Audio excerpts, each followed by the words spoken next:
ఈ రోజు వచ్చేసరికి ఏంటి అంటే ఊకి మాత్రాన్ని యూజ్ చేస్తాం. అంటే మనకు ఊలోని 2 టైప్స్ ఉంటాయి కదా.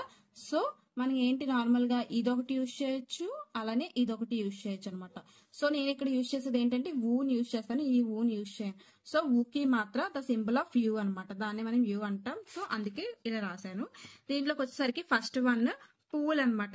చూడండి, ఫస్ట్ పా కింద ఊ వస్తుంది, సో పూ ల్, సో పూల్ అంటాం. దాన్ని మనం ఇంగ్లీష్ లో బ్రిడ్జ్, BRIDGE బ్రిడ్జ్ అంటాం. తెలుగులో వంతెన. చూడండి, వంతెన, సో వంతెన అంటాం. నెక్స్ట్ వన్ వచ్చేసరికి సెకండ్ వన్ మురళి. దీంట్లో కూడా అంతే, ఫస్ట్ లెటర్ ఏమో మా కింద ఊవుతుంది, సో ము రా లీ, సో మురళి అంటాం. ఇంగ్లీష్ లోకి వచ్చేసరికి ఫ్లూట్, FLUTE ఫ్లూట్ అంటాం. తెలుగులో వేణువు. చూడండి, వేణువు, సో వేణువు అంటాం అనమాట. నెక్స్ట్ థర్డ్ వన్ బుడియా. ఫస్ట్ లెటర్ ఉంది బూ, బా కింద ఊవత్, సేమ్ బూ అంటాము. డియా, సో డియా, ఇదంతా కూడా సో బుడియా అంటాం యాడ్ చేస్తే. దీన్ని ఇంగ్లీష్ లోకి వచ్చేసరికి old women, OLD old, WOMAN old women అంటాం. తెలుగులోకి వచ్చేసరికి వృద్ధురాలు లేదా వృద్ధురాలు, ముసలి వాళ్ళని మనం వృద్ధురాలి అంటాం. ఇక్కడికి వచ్చేసరికి మనం అమ్మాయిని యూజ్ చేస్తాం, ఉమెన్ కాబట్టి వృద్ధురాలు అంటాం అనమాట. వృద్ధురాలు, సో లేదా రాలి, అలా కూడా రాయొచ్చు అనమాట. నెక్స్ట్ వన్ వచ్చేసరికి గుడియా. దీంట్లో కూడా అంతే, ఫస్ట్ లెటర్ వచ్చేసరికి గా కింద యూ తిట్టాం, సో గు డి యా గుడియా అవుతుంది. దాన్ని ఇంగ్లీష్ లోకి వచ్చేసరికి డాల్, DOLL డాల్ అంటాం. తెలుగులోకి వచ్చేసరికి బో, మా కింద మా ఊత వస్తే మా, సో బొమ్మ, బొమ్మ అని పిలుస్తాం. అదే ఓన్లీ మా ఉంటే బొమ్మ అని అయిపోతుంది. ఇక్కడ ఏంటంటే మా కింద మా అవుతుంది కాబట్టి బొమ్మ అవుతుంది. నెక్స్ట్ వన్ వచ్చేసరికి సుమాన్. ఫస్ట్ లెటర్ వచ్చేసరికి సా కింద ఊ ఉంది కాబట్టి సో సు మా న, సో సుమాన్ అంటాం. దాన్ని ఇంగ్లీష్ లో ఫ్లవర్, FLOWER ఫ్లవర్ అంటాం. తెలుగులో పూలు, పూలు అని పిలుస్తాం అనమాట.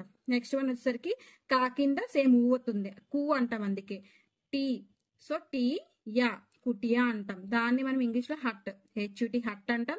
తెలుగులో గుడిసె, గుడిసె అంటాం.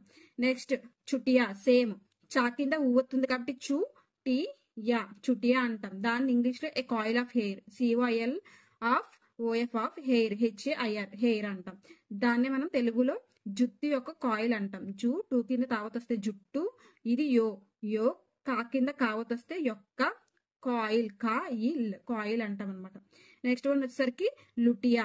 సో ఫస్ట్ లెటర్ లాలో నాకు ఇక్కడ ఏం యూజ్ చేస్తున్నాను, యూ యూజ్ చేస్తున్నాను. సో లు టియా, టీ ఉంది, యా ఉంది, సో లుటియా అని యాడ్ చేసుకొని చెప్తాం. దీనికి వచ్చేసరికి ఇంగ్లీష్ లో మనం ఏమంటాము అంటే ఏ పాట్, APOT పాట్ అంటాం. తెలుగులో కుండ, చూడండి ఒక కుండ, సో ఒక కుండ అంటాం. నెక్స్ట్ వన్ వచ్చేసరికి ఏంటి అంటే దునియా. చూడండి, ఫస్ట్ దాకి యు అనే లెటర్ ని యూజ్ చేసాం, సో దు నీ, ఇది నీ కదా. నెక్స్ట్ వన్ వచ్చేసరికి దునియా అంటాం. దాన్ని ఇంగ్లీష్ లో మనం వరల్డ్, WORLD వరల్డ్ అంటాం.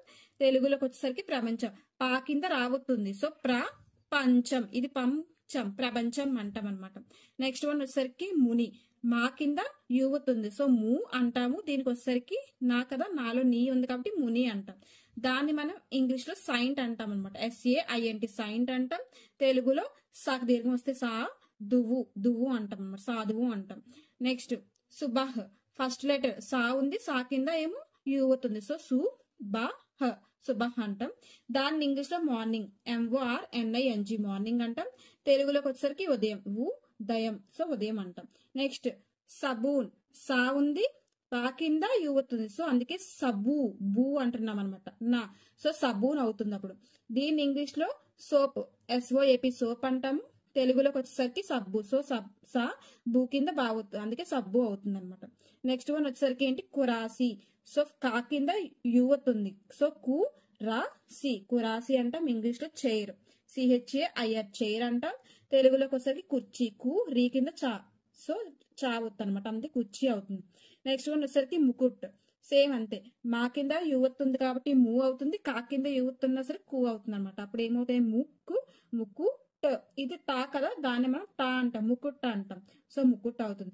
దాన్ని ఇంగ్లీష్ లో క్రౌన్, CROWN క్రౌన్. దాన్ని తెలుగులో కిరీటం, సో టమ్ అంటాం, కిరీటం.